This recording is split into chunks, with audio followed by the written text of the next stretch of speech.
You're still working on being able to talk to people in person and been a shut-in for the longest time, so you can articulate yourself through written word but struggle when speaking in real time. That is one of the biggest struggles that people have to overcome. I'll tell you a secret. People don't remember the words you say. They remember where you said them. The president of Nintendo once said, "I don't remember the lessons I learned in school. I remember how the teachers treated me." And that's very, very true. If you're having a conversation with someone and that person begins to dislike you, even if they agree with the context and the content of what you're saying, they will disagree with it out of principle against you. That's what I have to explain to people all the time, because I often teach people to either perform or debate. And I say, once your opponent hates you, they will hate anything you stand for, even if it's a benefit to them, even if it's objectively right. You don't make an argument for a concept, for an idea. You make a friend, and then they will want to agree with you because they are your friend. When I was in university, I was the president of the Drama Society for 2 years. Normally you only do it for 1 year. I wanted to run for re-election, got re-elected. I realized halfway through the election process, it doesn't matter what my ideas are. It doesn't matter what my concepts are. No one's voting for them. People are voting for who they like more, me or a girl who was running against me. And I realized that she had some great ideas. If I was elected, all I had to do was do them. So I just walked up to her and said, "Look, this is just a popularity contest. Whoever wins out of this, let's just put the ideas together and make a good society." And she went, "Yeah, okay, cool." And then I got voted in.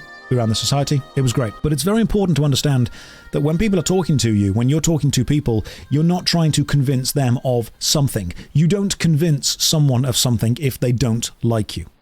Have any of you ever been in a conversation with someone and you just don't like that person? And be honest with yourself, they've said some stuff that you agree with, but you've disagreed with it out of principle of not liking them. I mean, yeah, we all go through that. It's self-reflection. We can all go through it.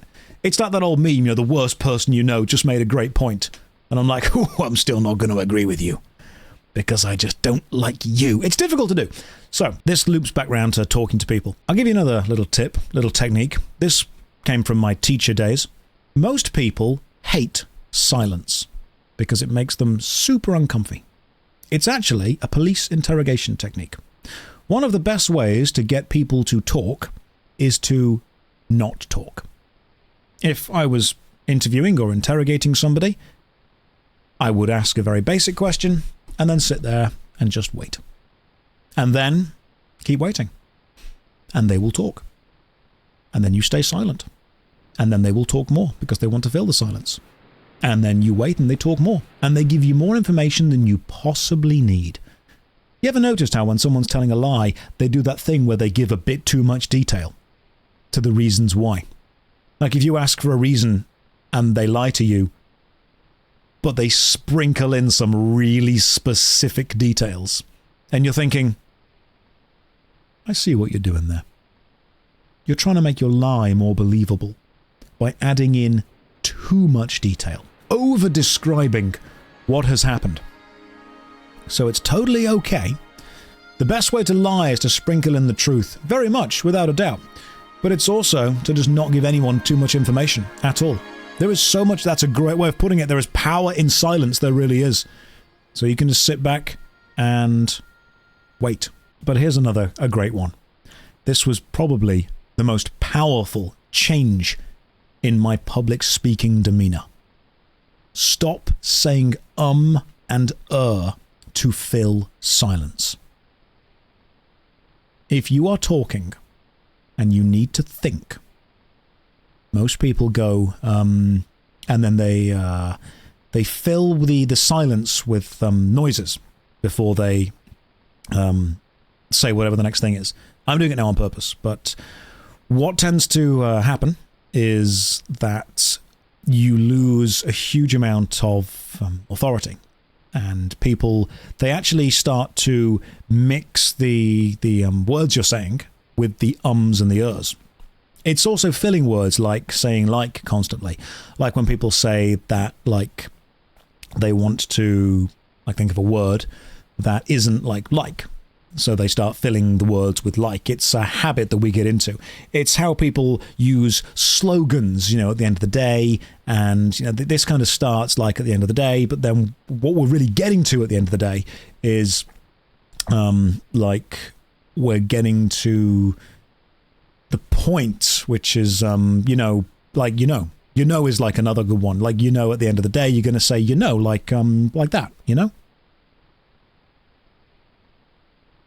As you do that, you are training your audience to smash all the noises you're making into one big noise with no context and no content. If you allow a silence to sit, then you are training the audience that when you speak, the words you are saying are relevant. You are giving value to the sounds and the noises and the words.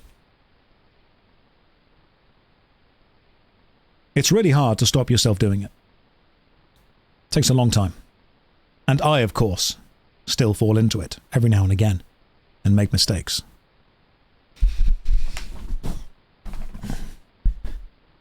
But one of the best ways to do that kind of training is I literally asked a friend of mine to point out every single time I did it. I was working with them all the time. I was on stage with them. I was writing with them. I was rehearsing with them. And I said every single time, point it out. And oh my God. It annoyed me. And I was the one doing it. They were just doing exactly what I had asked. And after a while, I didn't want them to keep annoying me. So I forced myself to stop making those noises. The first step is admit that you do it. And then force yourself to reflect when you do it. Once you notice it, you'll be super annoyed at yourself. And unfortunately, because I now have an incredibly high expectation of public speakers, whenever I am at an event where there is someone public speaking, if they start going, or like, or they just lose me. They just lose me. They really do. I don't want to be that pompant, arrogant ass who's sat there going, oh, you're making noises between words, my goodness. But at the same time, if you're going to be a public speaker, this is literally your job. You need to not do that. What if English is not your native language? Well, that's pretty much all forgiven then. That's absolutely fine. Someone walks up to me and goes, I don't speak English as a native language, but I'll do my best. I'm thinking, you just try, and I will respect that. That's absolutely fine. My internal monologue just ummed. Hey, it sometimes happens. The mechanics behind speech is weird. This is also why I do tongue twisters before I go on stage, because of the psychological effect and the physiological reason for why a tongue twister works.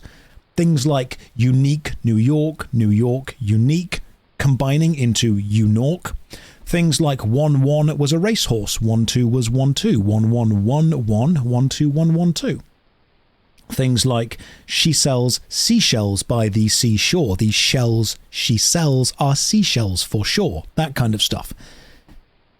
Do you want to know why that works psychologically and physiologically? Why tongue twisters make us do the thing? So think about this. Right. Here's how we're going to go. It's like the classic, all I want is a proper cup of coffee and a proper copper coffee pot. That kind of stuff. You say them fast. This is how it works, like red lorry, yellow lorry.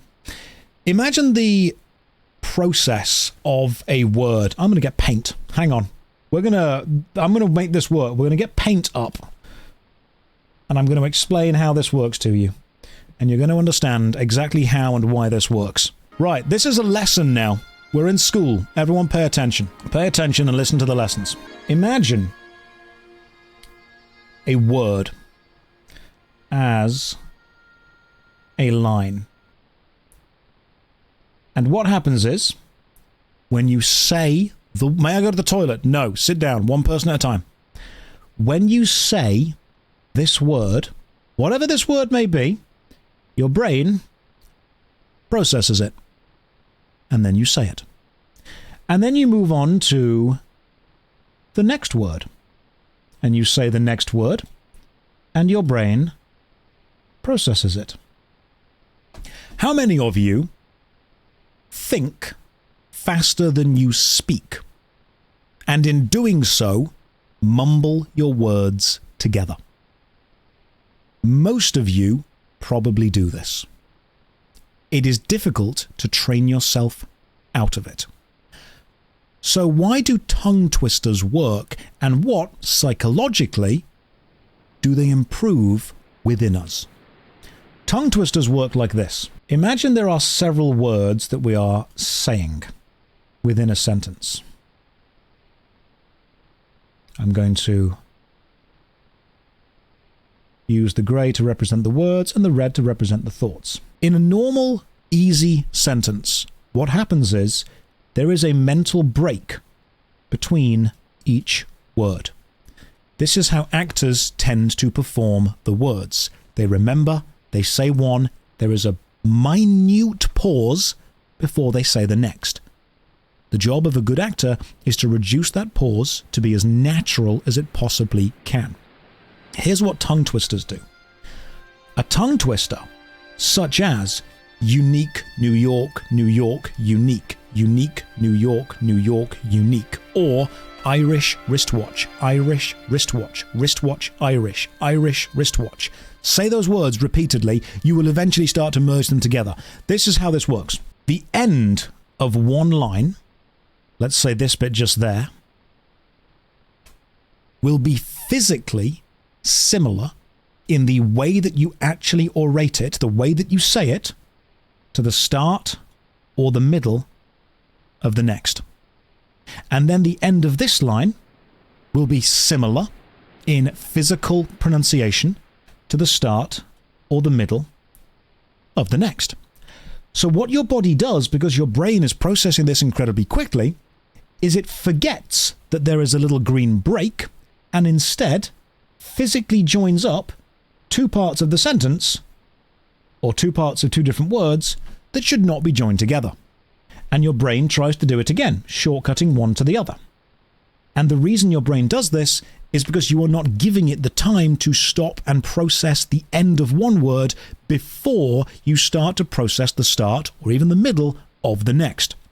This is how, when people say, "Oh, I think too fast and I mumble my words," your brain is processing all of the words and trying to shortcut the end of one to the start of another, or the middle of one to the middle of the next. The reason we do tongue twisters in theatre training is because it is the only way that you can force an individual to stop, process the end of one word before we start the start of the next. When people say red lorry, yellow lorry, red lorry, yellow lorry, that's why we start to go red lorry, yellow lorry, red lorry, yellow lorry, red lorry, red lolly, yellow lolly, red lolly, yellow lolly. Because your brain is processing the L of lorry into the L of yellow and putting them together. Red lolly, yellow lorry.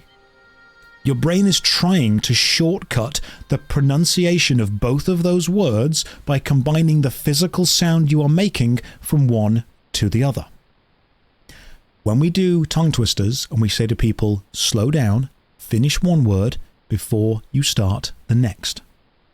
That is what we're teaching people to do. We are teaching people to ignore this kind of blue shortcut and force the gap back in. There we go. The FBI has been called because I said lolly on Twitch. which I think is illegal in all of the countries and several planets we haven't been to yet. Yes, you're not a pheasant plucker.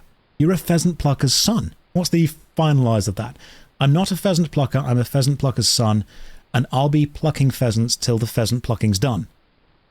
You get a group of kids to say that 10 times fast, someone's going to make a mistake. That's how it works. I can't even tell what the scam you're pushing on people is supposed to be. I am explaining how tongue twisters work. And now you have learned a thing, we can go back to playing a point-and-click adventure game from 1998. Any questions? I've tricked you into learning. Here is the only other piece of advice that has stuck with me for almost my entire life. And if I can impart one thing onto any student, I will impart this. If you are ever in a group learning situation, and the teacher has shown you an example of something, and the teacher says to you, would anyone like to see that again? Your answer, even if you don't want to see it again, is yes. Because someone in that class will want to see it again. And they may not be confident enough to speak up. Because they may think, oh, if I say yes, people will think I'm dumb, people will think I'm slow, people will think I'm not getting it. So I'm going to be cocky, arrogant, confident, and just pretend, yeah, I totally understand it. You can be what they need without them ever knowing you're doing that on purpose. If someone says, do you want to see it again? The answer is yes. If the teacher only shows one example, you can ask for a second. You know that you get it. You know this is not for you, but you're asking to see it again for anyone else who needs it. Very important thing to do. Was it work and missed the whole thing? Can you do it again? Yeah, sure. So basically what happens is we have, go to my left monitor and then put this up. Some of you just saw the fact that I'm playing this game in a windowed mode.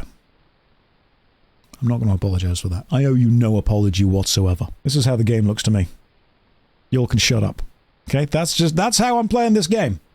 This is what is happening, and all of you can shut up. That's how my desktop looks. Don't get angry at me for how the desktop looks perfect. There's nothing wrong with that desktop. Everything that needs to be there is there. You can take a moment. Age of Empires on desktop. Obviously, Age of Empires 2 and 4. Two of the best ones. Warhammer, Doom, I Love You, Colonel Sanders, Portal, for some reason MapleStory that's still installed. Everything else is there. It's all great. See? That is a fine... The default's ugly. No, it's not. No, it's not. This is perfect. So that's how my game looks. Is that WinRAR paid for? No. No one pays for WinRAR. I think it's just a big joke. A big collective joke. If I ever become a multi-millionaire, I will consider paying for WinRAR. And then won't. Unreal Tournament, truly a man of class. Look, Unreal Tournament is amazing. Unreal Tournament 1, 2... Unreal Tournament 3 is my favourite first-person shooter. It really is.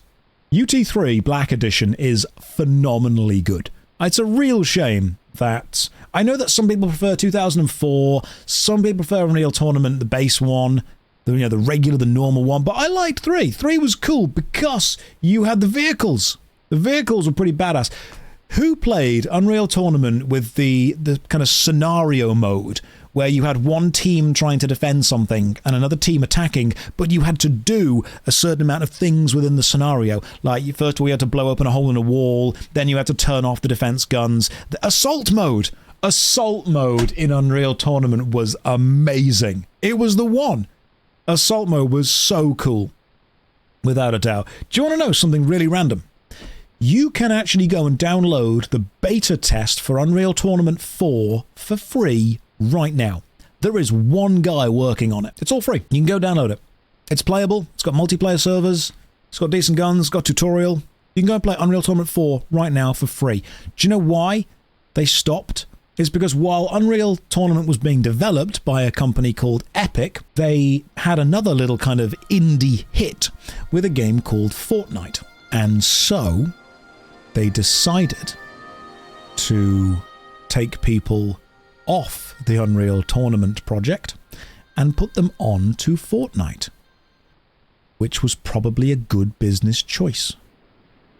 But I have a great love for old first-person shooters like Command & Conquer Renegade. That was a first-person shooter set in the Command & Conquer universe where you played a GDI soldier against the Nod invasion, and my god, Renegade was good.